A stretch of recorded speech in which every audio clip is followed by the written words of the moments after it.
Trevor, the traction engine, enjoyed living in the vicarage orchard. Edward came to see him every day, but sometimes Trevor didn't have enough work to do. "I do like to keep busy all the time," he sighed one day. "And I do like company, especially children's company." "Cheer up," smiled Edward.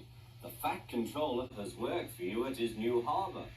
I'm to take you to meet Thomas today." "Ah!" exclaimed Trevor happily. "A harbour! The seaside! Children! That will be lovely!"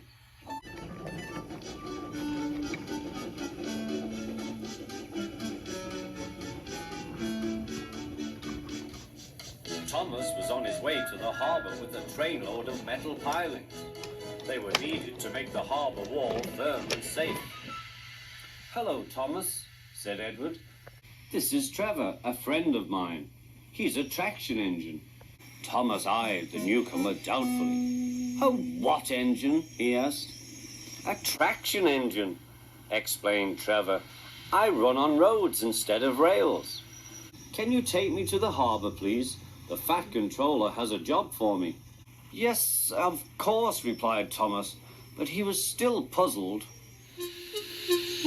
Workmen coupled Trevor's truck to Thomas's train, and soon they were ready to start their journey.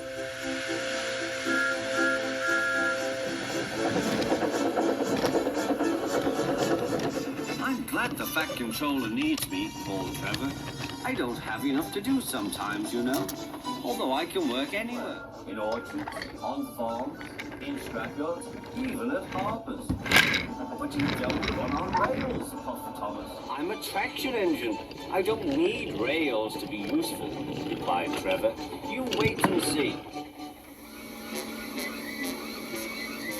When they reached the harbour, they found everything in confusion.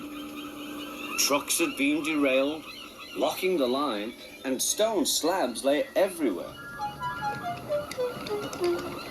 "We must get these pilings past," said Thomas's driver. "They are essential. Trevor, we need you to drag them round this mess."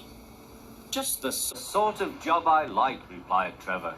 "Now you'll see, Thomas. I'll soon show you what traction engines can do." Trevor was as good as his word. He dragged the pilings clear with chains and towed them into position. "Who needs rails?" he muttered cheerfully to himself.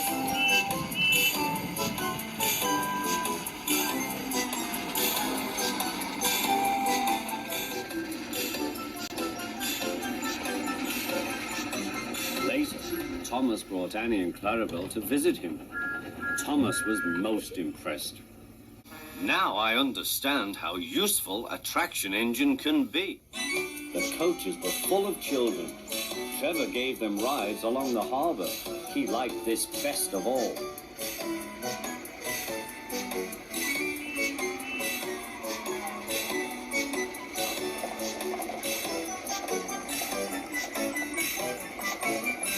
He's very kind," said Annie. "He reminds me of Thomas," added Clarabelle. Everyone was sorry when it was time for Trevor to go. Thomas pulled him to the junction. A small tear came into Trevor's eye. Thomas pretended not to see. He whistled gaily to make Trevor happy. "I'll come and see you if I can," he promised. "The vicar will look after you, and there's plenty of work for you now at the orchard. But we may need you again at the harbour someday." "That would be wonderful," said Trevor. That evening, Trevor stood remembering his new friend Thomas, the harbour, and most of all, the children. Then he went happily to sleep in the shed at the bottom of the orchard.